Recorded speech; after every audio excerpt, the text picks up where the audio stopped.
Hello, friends. Today, I'm happy to share with you a recap of a very interesting interview given by the Russian Foreign Minister, Sergey Lavrov. The interview touched on some very pressing global issues, and I'll summarize it for you in a way that makes it easy to understand. Let's dive right into the conversation.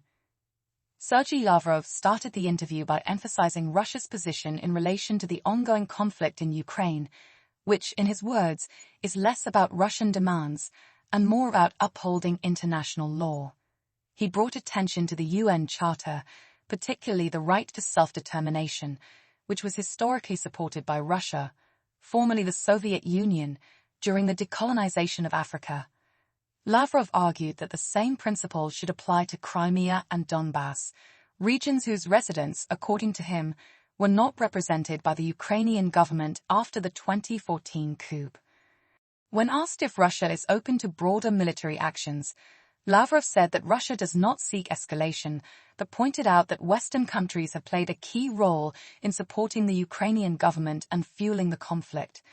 Lavrov reiterated Russia's commitment to fighting for a multipolar world, where all countries are respected equally. He criticized the West, especially the United States, for its actions in trying to maintain global dominance.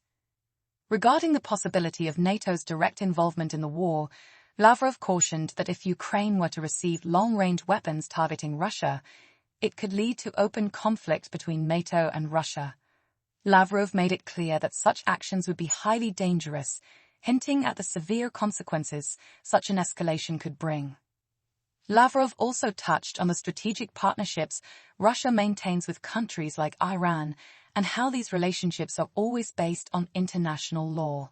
He dismissed Western accusations that Russia is violating any global rules, particularly in military cooperation.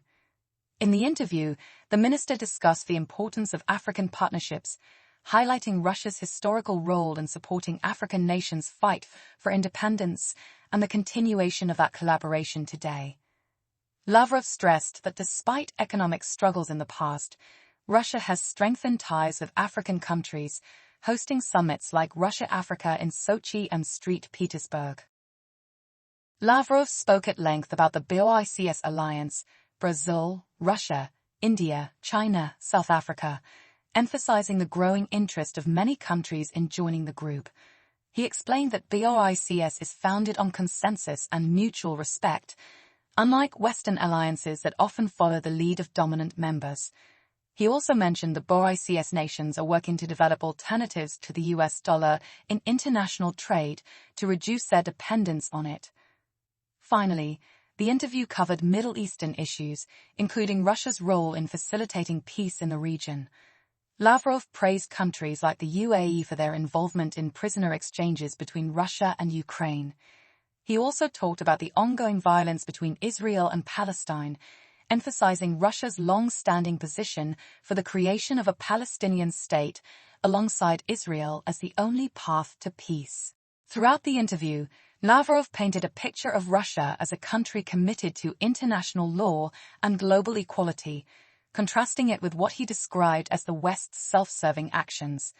The conversation was filled with historical references and insights into Russia's broader foreign policy goals. And that's the summary, friends. If you enjoyed this recap, please make sure to like the video and subscribe to the channel for more interesting content. Now, let's move on to the interview in English. Thank you for the invitation.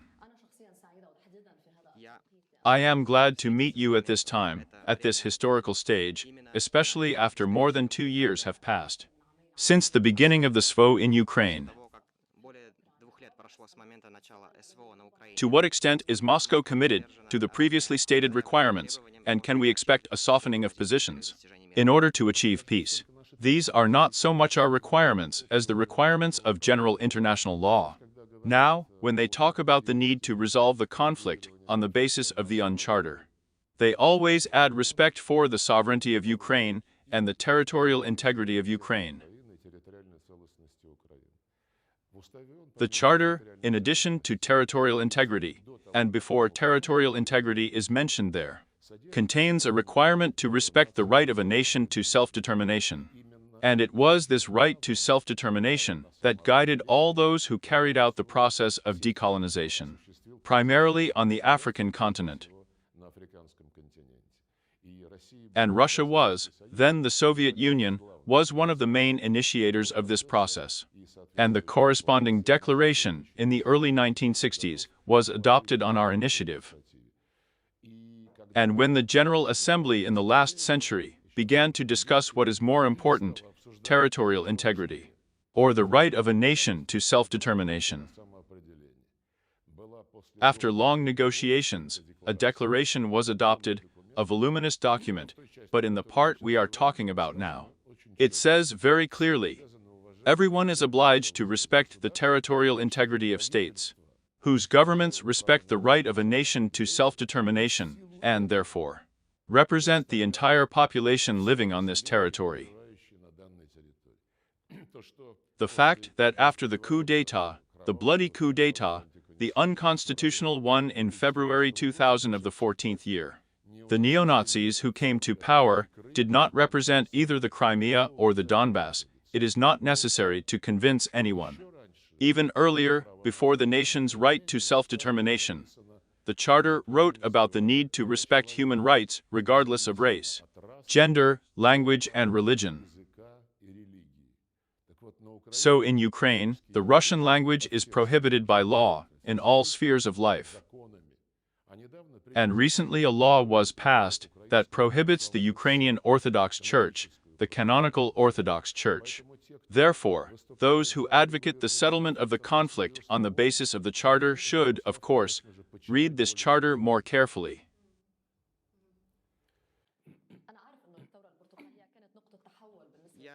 I know that the Orange Revolution was from the direct point of everything. And we understand that today Russia plays an important role on the world stage in conflict resolution. The question is SVO an important point in the transformation of the world community and the world order? And is Russia ready for broader military action?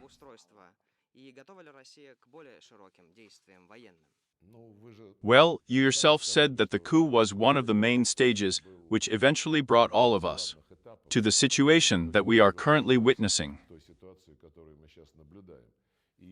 And, of course, this coup was stimulated and supported by Western countries. And after that, we warned for many, many years that it was impossible to do this to Russian people who had lived all their lives on those lands that turned out to be under Soviet rule within the framework of the Ukrainian state. In no case should this territory, which the Russians have been developing for centuries, be drawn into the North Atlantic Alliance. We warned about this for a long time, but having raised and educated neo-Nazis, the West unequivocally continued to support them as an instrument of war against the Russian Federation. The fact that justice is on our side is obvious to everyone who has a little understanding of what is happening, and who understands what justice is.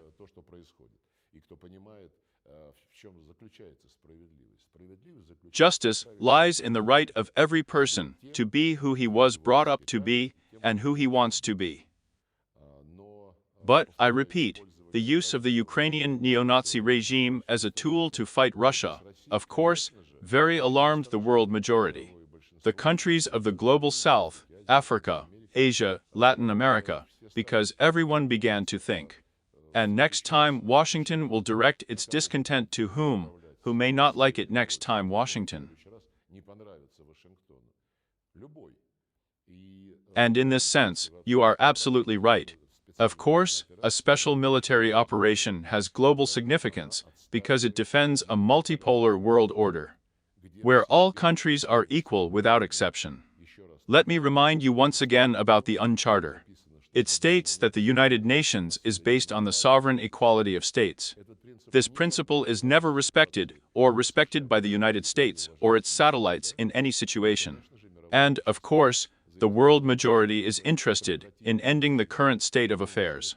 When Americans demand that international rights be respected in all, and the order based on rules. And they have rules every time, as we say, as God puts it on their soul. When they needed to tear this region away from Serbia and Kosovo, they simply declared its independence without any referendum and said, "This is the realization of the right of peoples to self-determination." And when a few years later, after the Nazis seized power in Kiev, the residents of Crimea held a referendum and spoke out in front of a large number of foreign observers for reunification with Russia, the Americans condemned this action and said that it violated territorial integrity. It is very clear to everyone, most of my interlocutors from Africa, Asia, Latin America, understand what is being discussed. The point is that the United States wants to prove to everyone that they are a hegemon, and that no one dares to contradict them, no matter what they want.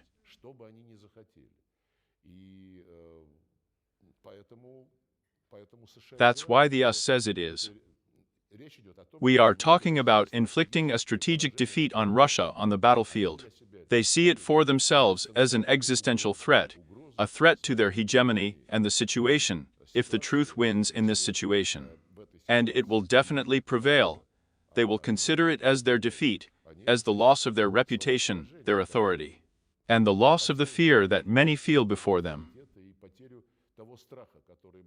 Sergey Lavrov argued that Russia's actions in Ukraine are based on international law and the right to self-determination, accusing the West of supporting neo-Nazis in Ukraine and using it as a tool against Russia.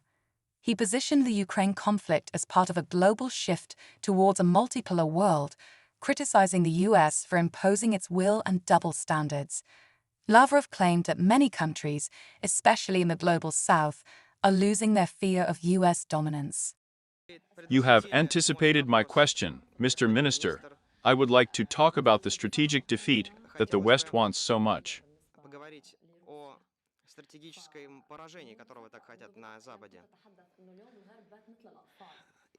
And today, the West is like children playing with matches. And does Russia, in turn, want escalation? No, we don't want any escalation. You are absolutely right, they are playing, and it seems that they really have the mentality of a child. Although these adults, both uncles and aunts, they occupy responsible positions. Ministers, prime ministers, chancellors, presidents, and so on.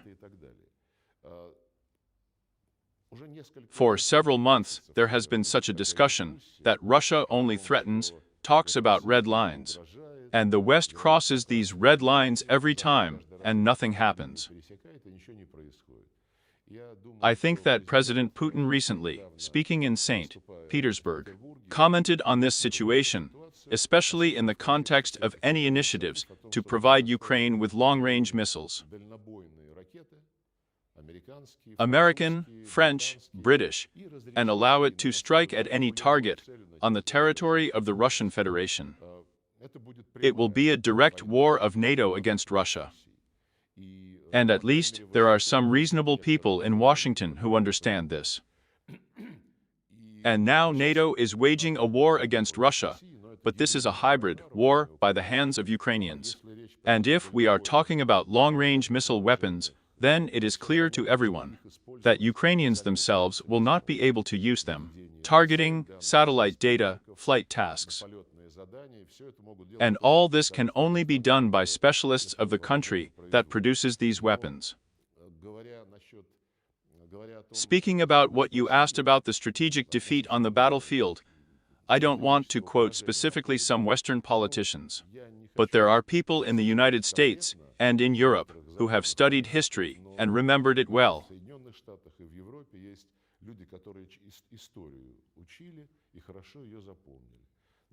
Both Napoleon and Hitler tried to hit us strategically.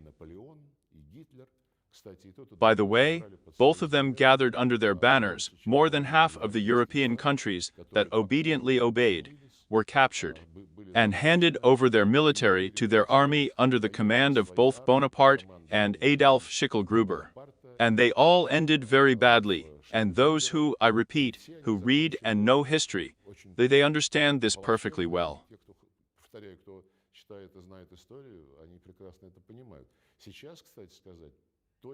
Just like during the Second World War, the entire coalition of about 50 countries under the Americans are fighting against us, with the hands of the Ukrainian regime, which, like Hitler's regime, is openly Nazi.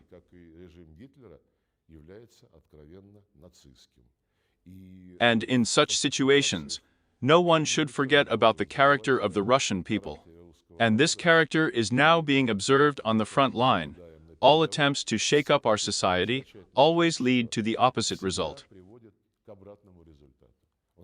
Our society is now more united than ever before, and we simply do not see any other way but to defeat the Nazis, who once again encroached on our history, on our land, on our language.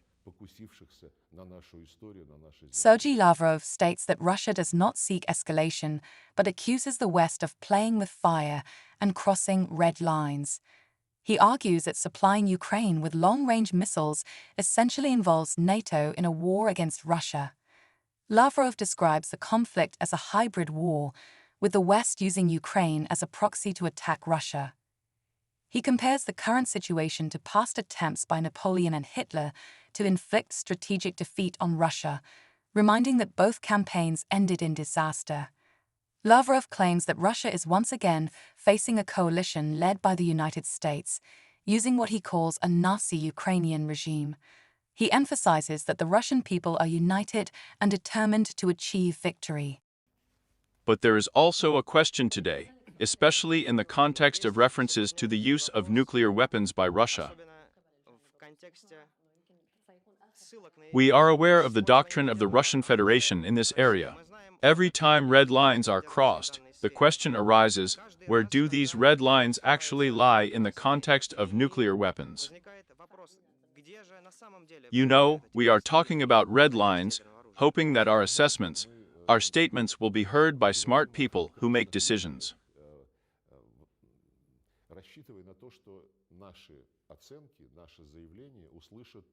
To say that tomorrow, if you do not do what I demand of you, we will press the red button, is not serious. And in such situations, I am convinced that those who make decisions, they have an idea of what we are talking about. And no one wants a nuclear war. We have said this many times, but I can assure you that we have weapons that will have very serious consequences for the owners of the Ukrainian regime, and these weapons are available. And they are in a state of full combat readiness. Sergey Lavrov emphasized that while Russia's red lines regarding nuclear weapons are discussed to encourage prudent decision-making, it is foolish to threaten nuclear action for immediate demands. He expressed confidence that decision-makers understand the seriousness of the situation, reiterating that no one wants a nuclear war. He also warned that Russia has weapons ready for use with severe consequences for Ukraine's leadership if necessary. I would also like to touch upon the topic of the Middle East. What is happening there, and, in particular, the involvement of the West? There is also a lot of talk about strategic partnership with the Iranians.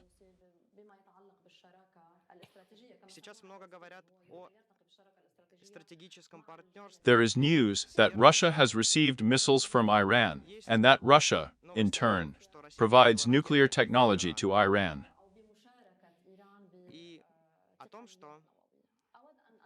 They write about it, they talk about it. How can you respond to such accusations? Our relations with Iran also say about the Democratic People's Republic of Korea about the same thing. Our economic, political, military technical and military cooperation with Iran, the DPRK, and any other country, is carried out strictly within the framework of international law, without violating any international obligations. If the United States invents 10 tall tales a day, accusing us of all mortal sins, it means nothing. This only means that they do not like Russia itself as a competitor in the international arena. With regard to Iran and any other country, We do not violate any norms of international law, including international law, which regulates military technical cooperation. In principle, I believe that Iran and its neighbors, the Arab monarchies, like other Arab countries, are interested in interacting with each other. These are countries of the same region. They inevitably live together, side by side with each other. And we very much welcome the process that has taken place between Saudi Arabia and the Islamic Republic of Iran. They normalized their relationship. A dialogue on many other issues is developing now, and I am convinced that it is in the interests of both Iran and its Arab neighbors to establish good neighborly, normal, good relations. This will also allow economic cooperation to be developed to the benefit of the people of all these countries, and to interact more effectively in the international arena, defending the interests of countries, as we say, the global South, the global East.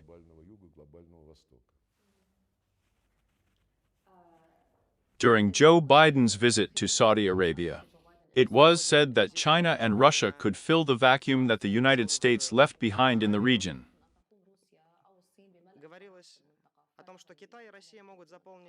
How would you comment on this? Is there really a vacuum there?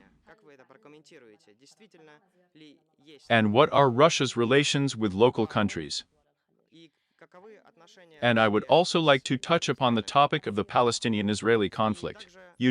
But as for the vacuum that the United States leaves behind, well, just if we look at the history over the past 50 or 70 years, the United States has set itself, loudly, proudly declared it, numerous goals, primarily to introduce democracy in various parts of the world.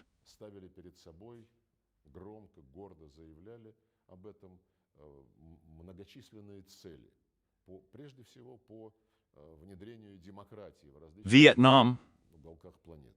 What goals were announced?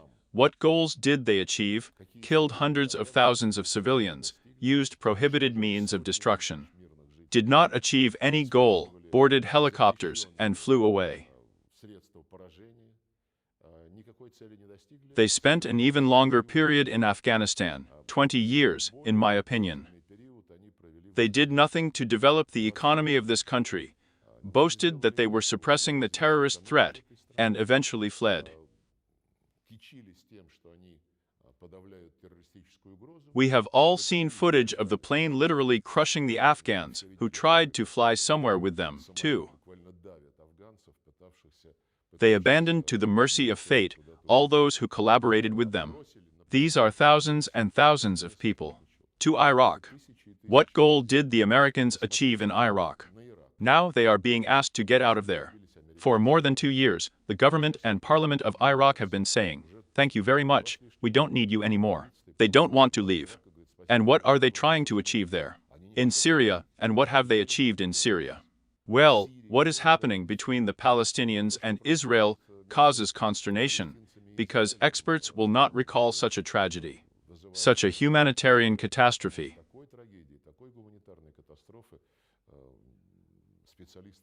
It will soon be a year, but somewhere a couple of months ago statistics were published in the West, from which it follows that in 10 months after the start of the Israeli operation, Palestinian civilians were killed in 10 months twice as many as in 10 years of the war in the Donbas after the coup in 2014 year.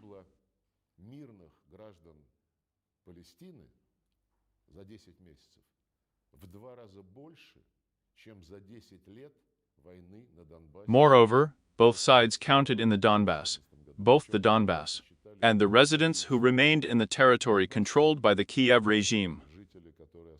More than twice as many died in 10 months than in 10 years. The terrorist act of the 7th of October is outrageous, and all normal people, of course, condemn it. But it is unacceptable to respond to crimes against other crimes, in particular, using the prohibited method of collective punishment of civilians. And I remember how you said about the vacuum, speaking about the policy of the United States in the region. When the terrorist attack took place on October 7th last year, and Israel launched this brutal operation, Antonio Guterres. The UN Secretary General, speaking at the General Assembly, said that he condemns the terrorist attack. But this attack did not happen in a vacuum. Bearing in mind that for many decades the undecisions on the creation of a Palestinian state have not been implemented, and there is practically nothing left of those territories that should form a Palestinian state.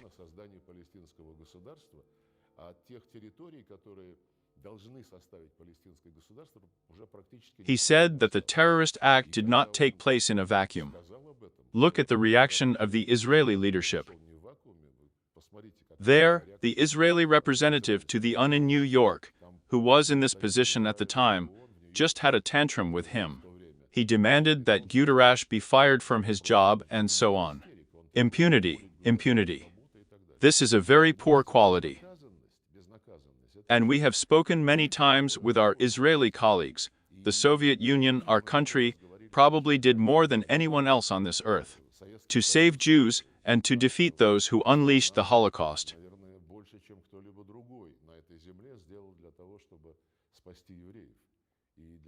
But not only Jews died in the Holocaust, a huge number of Russians, Belarusians, Ukrainians, Kazakhs and other peoples who live on the territory of modern Russia, who lived on the territory of the Soviet Union, died there. But when some figures are guided by the fact that we, the Jewish people, were victims of the Holocaust, and therefore we are now forgivable for anything we want, this is a very bad trend.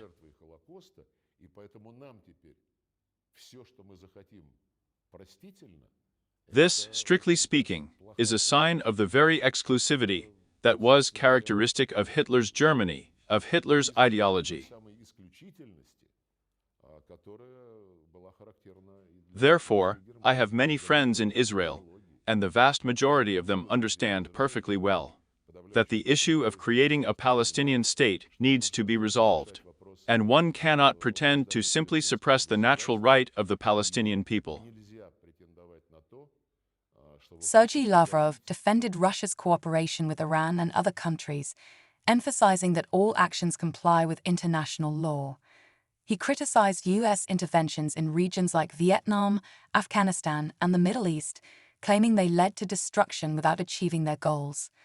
Lavrov welcomed improved relations between Saudi Arabia and Iran and condemned Israel's collective punishment in response to terrorist attacks, stressing the need to resolve the Palestinian issue. When we talk about the export of democracy, what Americans are talking about, how Russia looks at the democratic process in the United States today, the attempted assassination of Donald Trump. Perhaps this is the last case, which may also be directly related to Ukraine. And given the fact that Trump's company as a whole contributes to Ukraine,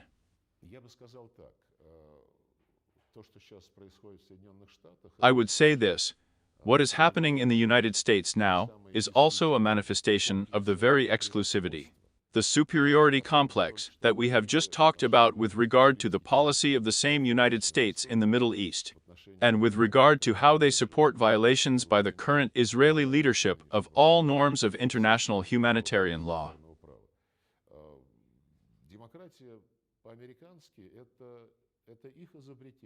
American-style democracy. It's their invention. If with this system of state power, which also sometimes means that the president is not the one for whom the majority of the population voted, but another person.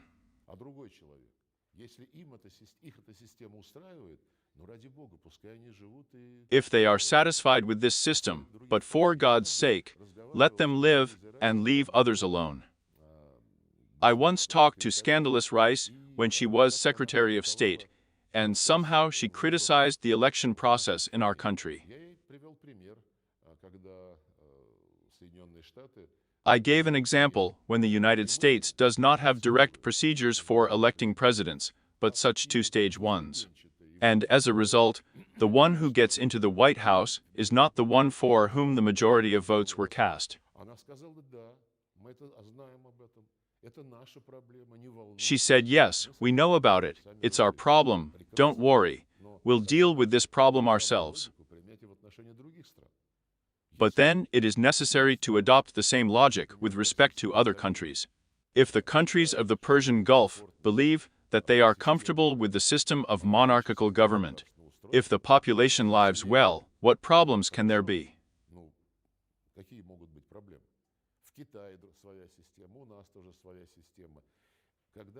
China has its own system, and we also have our own system.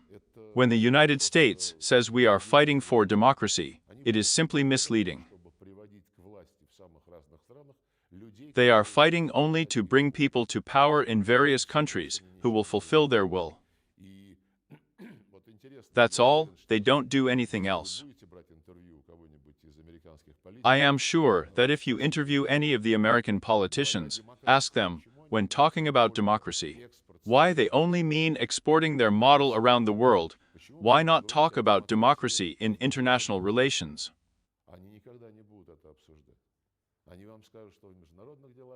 They will never discuss it.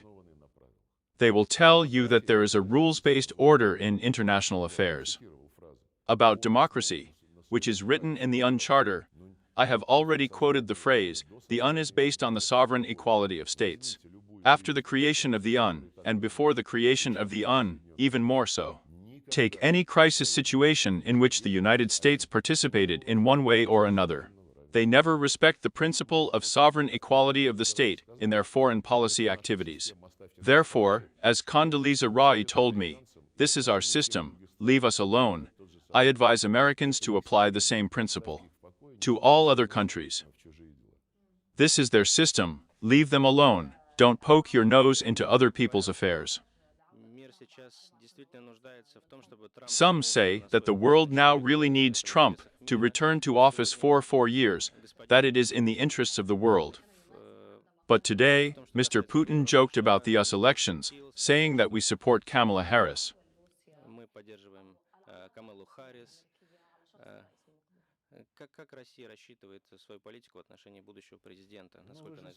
How does Russia calculate its policy towards the future president? How much will it change? They said that President Putin was joking. He has a good sense of humor. He often resorts to jokes during his speeches. During his interviews, I don't see any difference, either with regard to the current election campaign, or with regard to future election campaigns in the United States for a long period of time.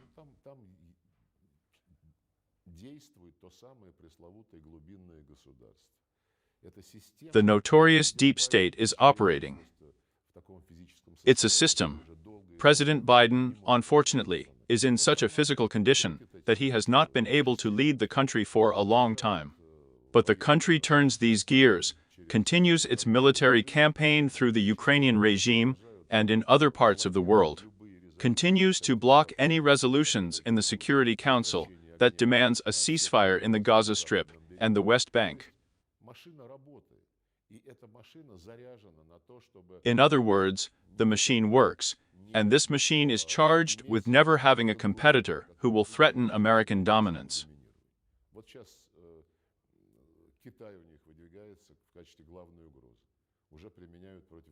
China is being put forward as their main threat.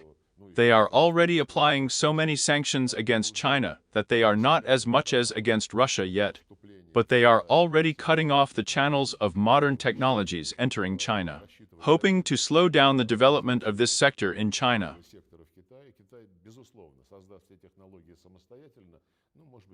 China, of course, having created all the technologies on its own, may take a little more time.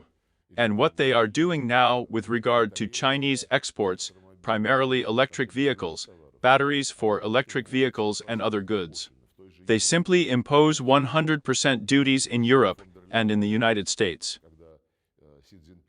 And Ursula von der Leyen, when Xi Jinping was on a visit to France, she flew to Paris and there publicly stated that we are introducing 100% duties on Chinese electric cars because they are too cheap, and our manufacturers are suffering.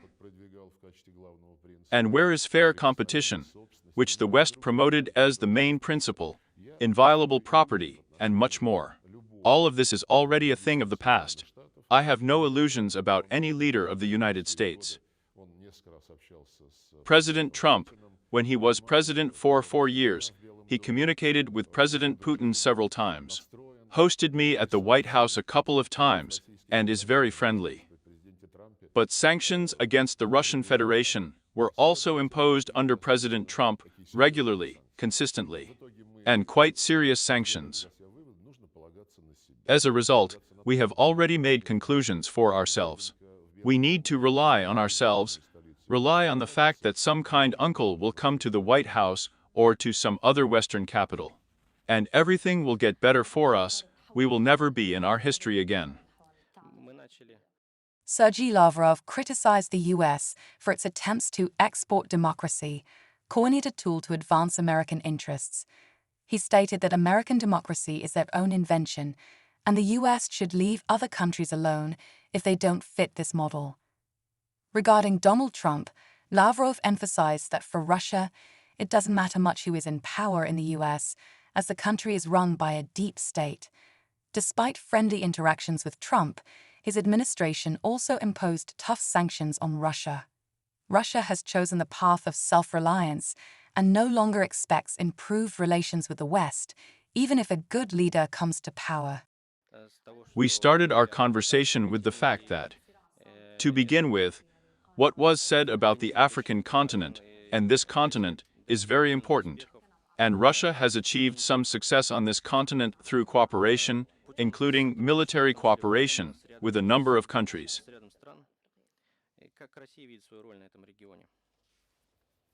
And how does Russia see its role in this region?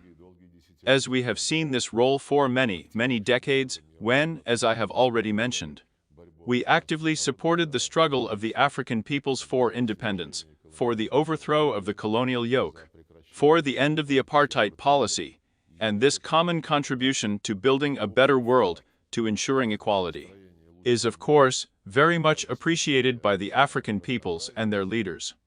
And we see how the younger generation of Africans is being brought up in respect for our common history. And we have never derived any unilateral benefit from our relations with African countries.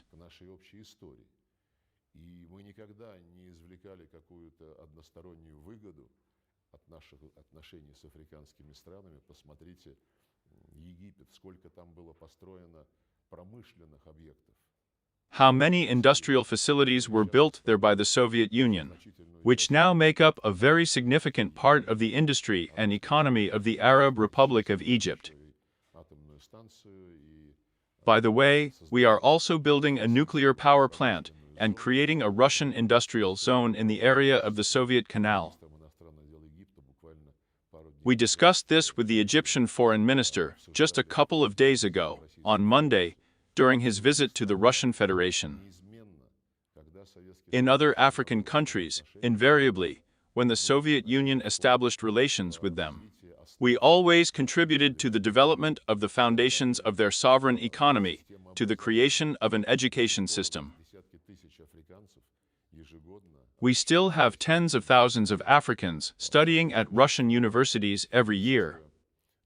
There are associations of graduates of Soviet and Russian higher educational institutions in the respective countries. And our common heritage is historical. I think it determines the level of friendship and mutually beneficial cooperation that we are seeing now.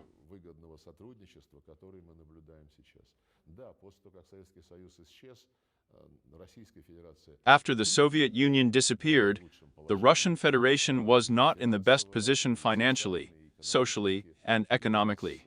And at that time, we began to pay much less attention to the development of interaction with African friends. But over the past 10, 15, even more years, when our economy has recovered, when we have established a normal life for our state, our society, we are rapidly developing these relations. Two Russia-Africa summits have already taken place, in the 2019 year in Sochi, and last year, in the 2023, in St. Petersburg. The first meeting of the foreign ministers of Russia-Africa will take place in Sochi in November. It will be done in accordance with the decision of last year's summit. And we plan to hold the next summit in 2 or 3 years together with our African colleagues on the African continent. We have a very large program there is an action plan of the Commission of the African Union, and the government of the Russian Federation, calculated up to 2026 year inclusive. And it covers all areas of our interaction from the economy, investment to the social sphere, education, cultural exchanges.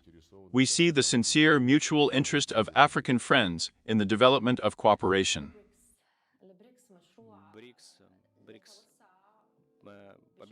BRICS. BRICS is an association that is expanding very quickly, strengthening its positions and cooperation with a number of countries. There are many countries that want to join it. Many peoples of the countries that have joined, but at the same time, there are certain challenges that these people face. This is a union. How do you face these challenges? And how will you provide such a model of cooperation, successful cooperation, for the whole world? Well, the recipe is very simple. Full respect for international law. And first of all, I am once again quoting Staffen, the principle of the sovereign equality of the state, not interfering in each other's internal affairs, but establishing interaction that will be based on a balance of interests.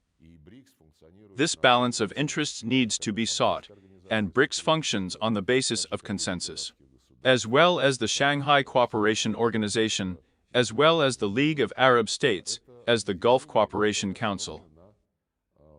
These are associations that are based on respect for each other, on mutual respect and mutual consideration of interests.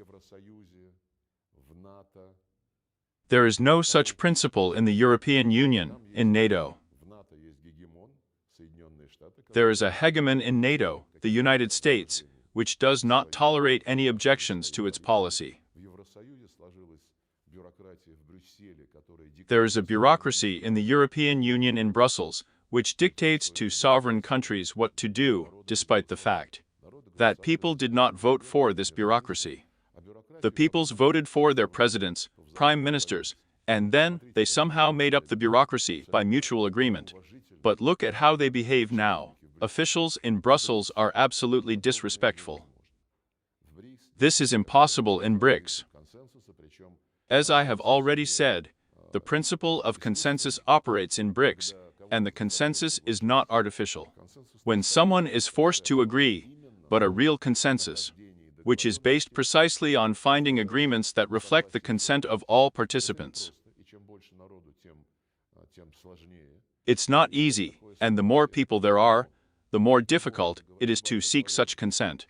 But any agreement based on consensus, it takes more time than some voted decision, but it is much more stable, and much more viable than something imposed from the outside.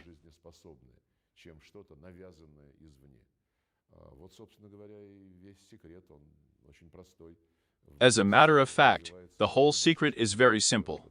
BRICS is developing cooperation in the spheres of economy and finance. There is a new development bank that is gaining strength. There is cooperation in the political sphere, and of course, in the humanitarian, sports, educational, and cultural spheres. And we, as BRICS chairman, have already held 150 events this year, and we will hold several dozen more. All these events are of great interest, and delegations representing relevant ministries, parliaments, and public organizations come.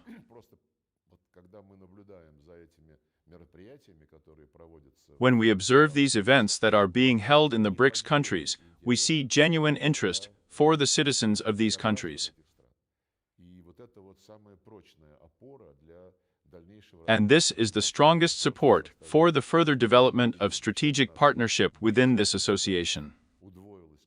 Now there are 10 states, the number has doubled compared to last year, and more than 30 countries have sent an appeal to establish cooperation with BRICS or join BRICS.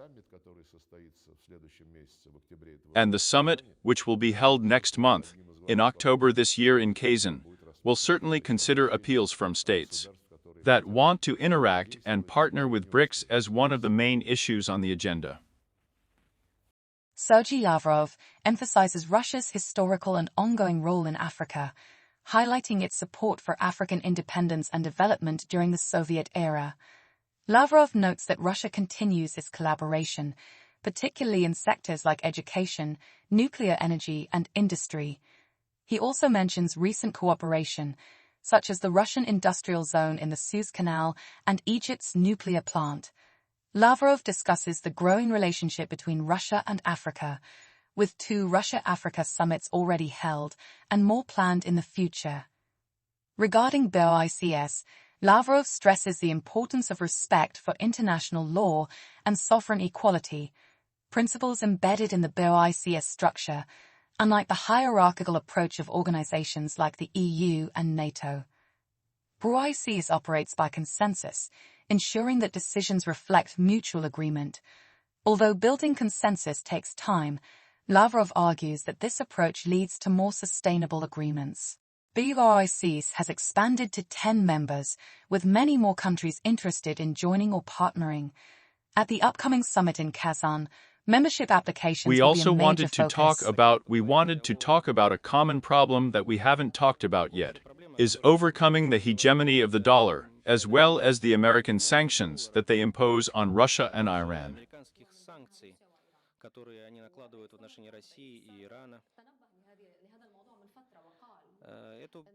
This situation was previously predicted.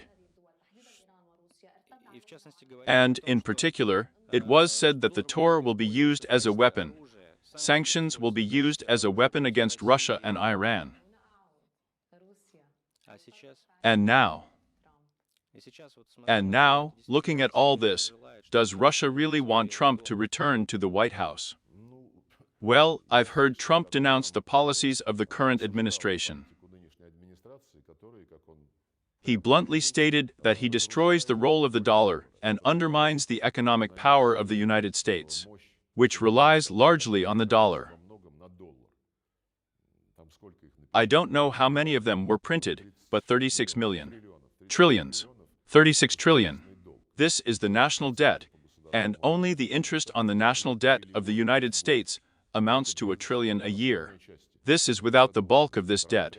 And Trump bluntly said that the sanctions imposed by the Biden administration, using the capabilities of the dollar as a global reserve currency, these sanctions are disastrous for the American economy. I agree with him. And moreover, I agree with him not because I want to, but simply because the vast majority of countries are already very cautious about any operations in the global economy, where they will depend on the dollar.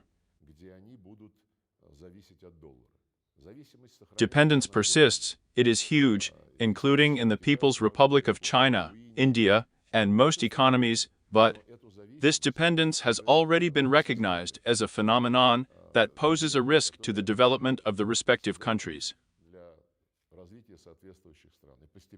And gradually the dollar is being replaced by the transition to national currencies in calculations.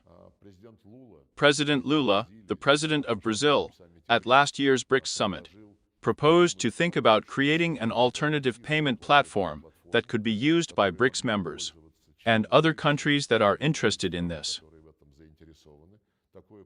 Such an instruction was written down at the summit in Kazan, which President Putin will hold. We should receive a report from the BRICS finance ministers and central banks on how to create such alternative payment platforms. With the People's Republic of China, we already carry out more than 90% of our trade turnover in national currencies.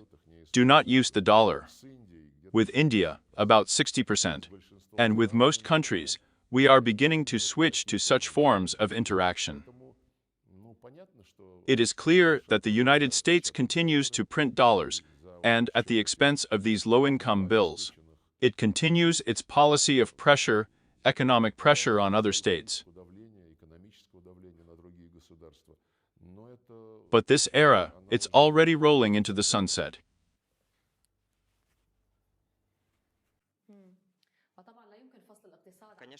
Of course, it is impossible to separate politics, economics, and relations with Europe. Why? Has Russia stopped exporting gas to Europe despite all the negativity that comes from them. Why is gas still going to Europe? Because we are decent people, and we have signed long-term contracts with Europe. We always fulfill our obligations, unlike Europe and unlike the United States. Yes, for many, many decades, since the times of the Soviet Union, since the 70s of the last century, we have been establishing mutually beneficial cooperation on gas supplies, and due to this affordable, reliable source of gas supply, the European, first of all the German energy industry and the economy as a whole have lived.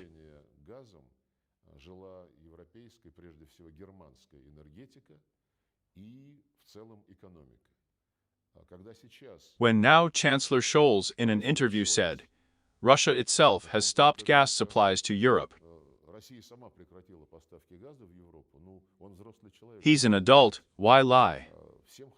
Everyone is well aware of how all this happened, and everyone is well aware of how, even under Chancellor Merkel, the United States forced Germany not to turn on the Nord Stream 1 and Nord Stream 2 gas pipelines to use much more expensive American liquefied natural gas.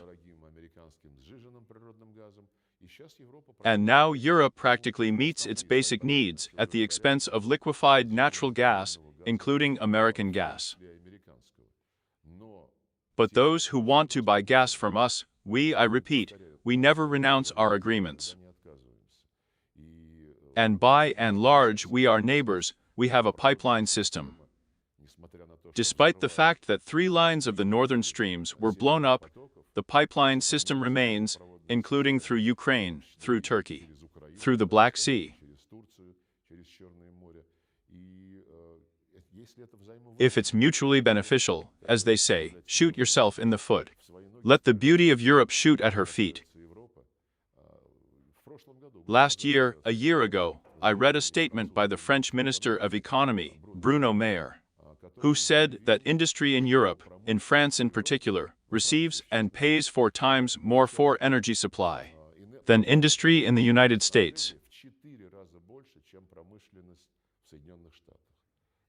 That's what the United States has been trying to achieve and has achieved. They always take out the competition. We saw a competitor in Russia organized an anti-Russian, Russophobic, Nazi regime in Ukraine, incited him to war against our country. Europe, the European Union, was also a competitor of the United States, and now it is no longer a competitor, and will not be a competitor, if I correctly understand the development trends of the European continent. Deindustrialization is taking place, one of the main assets of Germany.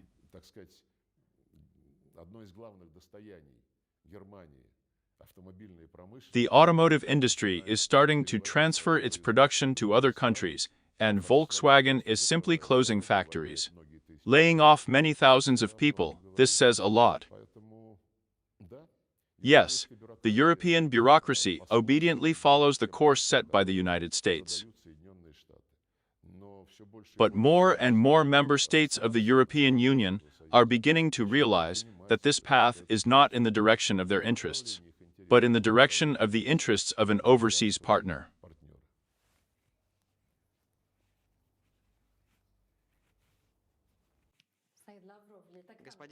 Mr. Lavrov, in order to fully describe the situation, I can't help but ask you about China. There is a lot of talk about China, and when the relations of strategic partnership will be elevated to the level of a coalition. Will it happen? Military exercises are taking place, in particular, in the Sea of Japan. Relations between Russia and China are actively developing. Is it possible to say that there will ever be a tight coalition between these two countries? We have the best relations in the entire history of relations between Russia and China, and these relations are strategic.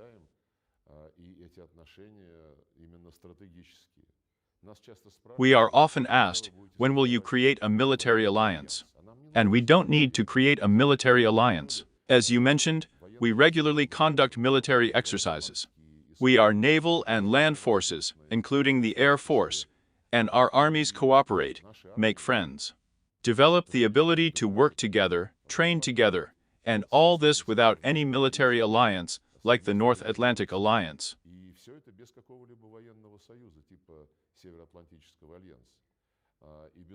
And of course, we will continue our strategic cooperation in all spheres without exception. We had a record trade turnover in the economy last year, $230 billion, in my opinion. And now there is a tendency for its further increase in the energy sector. The closest cooperation, mutually beneficial cooperation in terms of gas supplies and in terms of nuclear energy, and much more. And, of course, humanitarian, educational, and cultural cooperation. Russian is becoming more and more popular in China, and Chinese is becoming more and more popular in the Russian Federation. We are two great states, two great peoples, immediate neighbors, and we have common interests in ensuring our security, especially in conditions when the United States is trying to drag the architecture of NATO into the Asia-Pacific region, creating bloc organizations like AUKUS and other 4s and 3s. And of course, this is all done with the declared goal of containing China and Russia.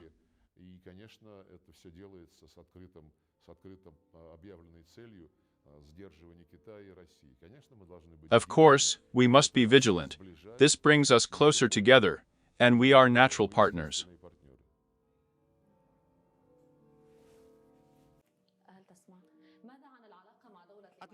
Russia's relations with the United Arab Emirates. We have noticed that relations have reached a qualitatively new level, and the UAE plays an important role in the return of people held captive by military personnel between Russia and Ukraine. This is an extremely important role. How would you comment on it? We have very good relations with all Arab countries without exception, including the 6 states of the Persian Gulf. These relations are based on regular meetings of our leaders, on agreements that have been signed. And these relations cover all areas without exception.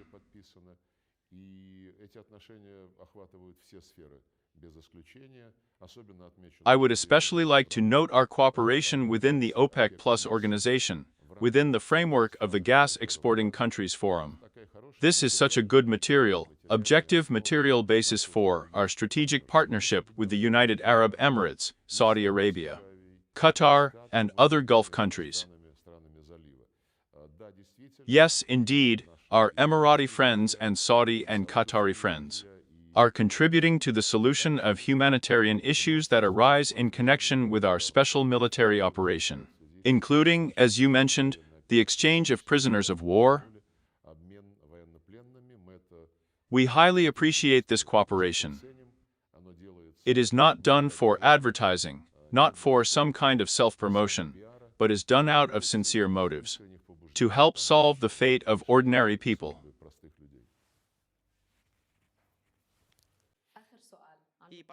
And the last question about Lebanon. The Foreign Ministry issued a statement regarding the events in Lebanon, which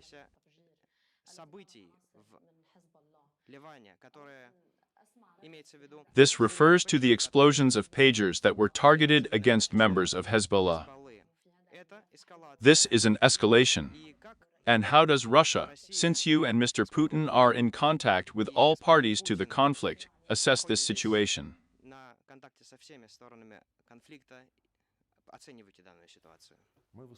We oppose any escalation, but, unfortunately, there are those who want to warm up this escalation to the limit and, in particular, provoke the intervention of the United States Armed Forces directly in the region. This is absolutely obvious. Remember the murder of Ismail Haniyeh in the capital of the Islamic Republic of Iran, during the funeral ceremony of farewell to the deceased president.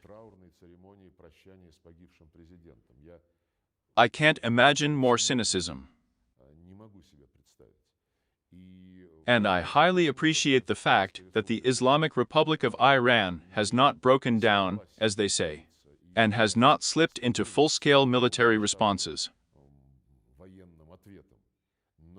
But the calculation was, in general, largely on this. The calculation was that Iran would do something that obliges the United States to intervene with its armed forces. And probably from the same history, from the same area, and what is happening now in Lebanon, around Lebanon. Hezbollah behaves, I think, with restraint compared to what capabilities it has. They want to provoke her for the same purpose. Make it inevitable for the United States to intervene in the war. And it seems to me that, after all, this danger is understood in the Biden administration. And we really want a big war not to take place.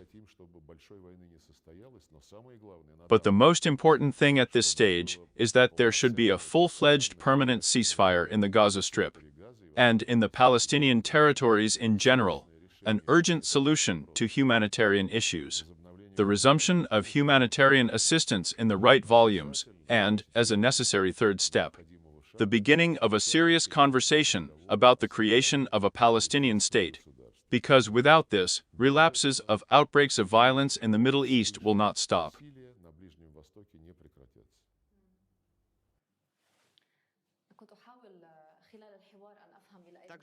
I also wanted to understand at what level are relations between Israel and the Russian Federation today. I have already said that I personally have good relations with many Israeli colleagues and former colleagues, including, and our president. Inevitably speaking about our Middle East policy, emphasizes our full commitment to the security and fundamental interests of the State of Israel. It is not for nothing that I have said that it is necessary to implement resolutions that require solving the Middle East problems on a two-state basis, when two states, Israel and Palestine, independent, sovereign, will coexist as good neighbors in security, both with respect to each other and with regard to the security of the entire region.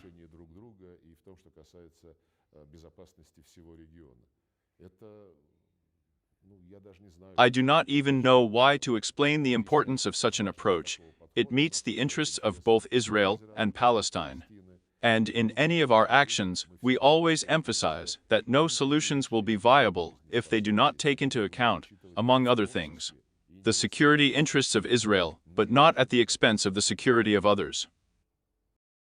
In this excerpt, Sergey Lavrov discusses Russia's decision to continue supplying gas to Europe despite the EU's negative stance towards Russia. He emphasizes that Russia honors its long-term contractual obligations, unlike Europe and the United States, and highlights the decades of mutually beneficial cooperation that began in the 1970s. Lavrov criticizes European leaders, specifically Chancellor Olaf Scholz, for falsely claiming that Russia cut off gas exports, instead pointing to US pressure on Germany to avoid using the Nord Stream pipelines in favor of more expensive American LNG. He argues that Europe's shift to expensive LNG has led to higher energy costs, particularly for industries like the French and German automotive sectors, and asserts that Europe is undergoing deindustrialization due to its subservience to US policies, which are designed to eliminate rivals. Thank you for being with us. Subscribe to our channel and give us a thumbs up. We wish you a wonderful day.